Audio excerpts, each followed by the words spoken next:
ভর্তা ভাত পছন্দ করে না এমন বাঙালি কমই পাওয়া যাবে। যখন কোনো খাবারই ভালো লাগে না, মুখে একদম রুচি থাকে না, তখন এই রকম ভর্তা বানিয়ে তৃপ্তি করে ভাত খাওয়া যায়। এই ভর্তায় মুখে রুচি ফিরিয়ে আনে। আর দুপুরের খাবারে যদি এই দুই রকমের ভর্তা থাকে তাহলে তো আর কিছুই লাগবে না, গরম ভাতে তৃপ্তি করে এক প্লেট ভাত নিমিষে শেষ হয়ে যাবে। হ্যালো সবাইকে, আসসালামু আলাইকুম। কেমন আছেন সবাই? আই হোপ আল্লাহর রহমতে সবাই অনেক ভালো আছেন। আলহামদুলিল্লাহ, আমরাও আপনাদের দোয়ায় ভালোবাসায় অনেক ভালো আছি। নতুন দিনে নতুন একটি ভিডিও নিয়ে হাজির হয়ে গেছি আপনাদের মাঝে। আশা করছি আমার আজকের ভিডিওটি ভালো লাগবে। আজকে আমি বানাবো দুই রকমের ভর্তা, হেলেঞ্চার শাকের ভর্তা আর টাকি মাছের ভর্তা। আমার এই ভর্তার রেসিপি যদি ভালো লেগে থাকে, ভিডিওর শুরুতে একটি লাইক দিয়ে ভিডিওর প্রথম থেকে শেষ পর্যন্ত আমার সাথেই থাকার অনুরোধ রইল। আর নতুন কোনো বন্ধু এসে থাকলে সাবস্ক্রাইব করে আমার পাশে থেকে যেতে পারেন। তো কথা না বাড়িয়ে চলুন চলে যায় কিভাবে দুই রকমের ভর্তা বানালাম। চলে যায় মূল রেসিপিতে। দুই রকমের ভর্তার জন্য আমার এখানে প্রথমে লাগছে, আমি এখানে নিয়েছি হেলেঞ্চার শাক আর সাথে নিয়েছি কয়েকটা গোটা কাঁচামরিচ। প্রথমে আমি বানাবো হেলেঞ্চার শাকের ভর্তা। শাকগুলো আমি খুব ভালো করে বেছে পানি দিয়ে পরিষ্কার করে ধুয়ে নিয়েছি। এখন আমি চুলায় বসিয়ে দিলাম, শাকগুলোকে আমি সিদ্ধ করে নেব। প্রথমে শাকগুলো আমি দেখতেই পাচ্ছেন সিদ্ধ করে নিয়েছি। সিদ্ধ করা শাকগুলোকে মিহি করে শিলপাটায় বেটে নেব। প্রথমে আমি শিলপাটায় এখানে 2টা শুকনো মরিচ দিয়েছি, সাথে লবণ দিয়েছি স্বাদ অনুযায়ী। শুকনো মরিচ আমি মিহি করে বেটে নিতেছি। আপনারা যতটুকু ঝাল খান ঠিক ততটুকু মরিচ দিতে পারেন। শুকনো মরিচ বাটা হয়ে গেলে এখানে আমি শাকগুলো বেটে নিতেছি। চাইলে আপনারা এটা ব্লেন্ডার মেশিনে ব্লেন্ড করে নিতে পারেন, কিন্তু আমার কাছে শিলপাটায় বেটে ভর্তা খুবই ভালো লাগে, এর স্বাদের কোনো তুলনাই হয় না।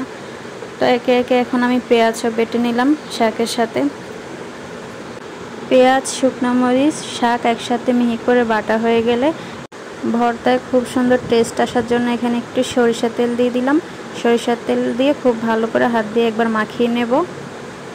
হেলেঞ্চা শাকের ভর্তাটা আমার বানানো হয়ে গেছে। এবার বানাবো টাকি মাছের ভর্তা।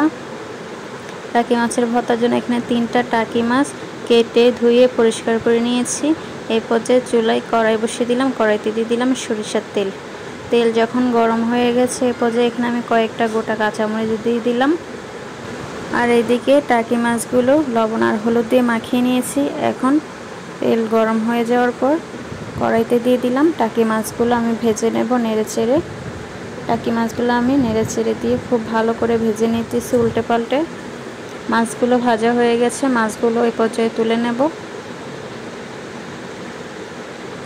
টাকি মাছগুলো ভাজা হয়ে গেলে এই পর্যায়ে পেঁয়াজ কুচি দিয়ে দিলাম। পেঁয়াজ কুচিগুলো একইভাবে লাল করে ভেজে নিয়েছি, এখন তুলে নিতেছি। পেঁয়াজ কুচি আর টাকি মাছ ভাজা হয়ে গেলে এইবার ভর্তাটা বানিয়ে নেব। এখানে টাকি মাছের গায়ের কাঁটাগুলো আমি খুব ভালো করে বেছে ফেলে দিতেছি। মাছের গায়ে খুব ছোট ছোট কাঁটা, খুব ভালো করে কাঁটাগুলো বেছে ফেলে দিতে হবে। সব কাঁটা আমি খুব ভালোভাবে বেছে ফেলে দিয়েছি। এই পর্যায়ে ভেজে রাখা পেঁয়াজ আর টাকি মাছগুলো একসাথে খুব ভালোভাবে মাখিয়ে নেব। প্রথমে ভেজে রাখা পেঁয়াজগুলো একটু খুব ভালোভাবে মাখিয়ে নিতেছি। এরপর ভেজে রাখা পেঁয়াজ আর মাছ একসাথে খুব ভালোভাবে মিশিয়ে নিতেছি। স্বাদ অনুযায়ী লবণও দিয়ে দিলাম। লবণ দিয়ে আরও একবার খুব ভালোভাবে মাখিয়ে নেব। পেঁয়াজগুলো খুব ভালোভাবে মিশিয়ে নেওয়ার পর এই পর্যায়ে ধনেপাতা কুচি খুব ভালোভাবে মাখিয়ে নিয়েছি। আর সাথে কয়েকটা কাঁচামরিচ ভেজে নিয়েছিলাম। ভেজে রাখা কাঁচামরিচ একসাথে খুব ভালোভাবে মাখিয়ে নিতেছি। সবগুলো একসাথে খুব ভালোভাবে মাখিয়ে নিতেছি। টাকি মাছের ভর্তাটাও আমার বানানো হয়ে গেছে। এই যে আমার বানানো হয়ে গেছে দুই রকমের ভর্তা, টাকি মাছের ভর্তা আর এদিকে আছে হেলেঞ্চা শাকের ভর্তা। যখন কোনো কিছুই খেতে ভালো লাগবে না, এই রকম ভর্তা বানিয়ে তৃপ্তি করে ভাত খাওয়া যায়। দুই রকমের ভর্তার রেসিপি কেমন লাগছে কমেন্ট করে অবশ্যই জানাবেন। ভালো লাগলে একটি লাইক অবশ্যই দিবেন। কোনো রকম ঝামেলা ছাড়াই ঝটপট বানিয়ে নিতে পারেন চাইলে আমার এই রেসিপি ফলো করে। ভর্তা বানানো শেষ, খেতে বসে পড়লাম। খেয়ে দেখাচ্ছি ভর্তাগুলো কেমন হয়েছে। ভর্তাগুলো কিন্তু আসলে অনেক টেস্ট হয়েছে। আমি খাওয়ার পরেই ভয়েসটা দিলাম। ভর্তা কিন্তু আসলে অনেক মজা হয়েছে, চাইলে আপনারাও বানিয়ে নিতে পারেন। রেসিপি ভালো লাগলে লাইক, কমেন্ট, সাবস্ক্রাইব করে আমার পাশে থাকবেন। তো আজকের ভিডিওটা এই পর্যন্ত। সবাই ভালো থাকবেন, সুস্থ থাকবেন। সবাই সবার জন্য মন থেকে দোয়া করবেন। আল্লাহ হাফেজ সবাইকে।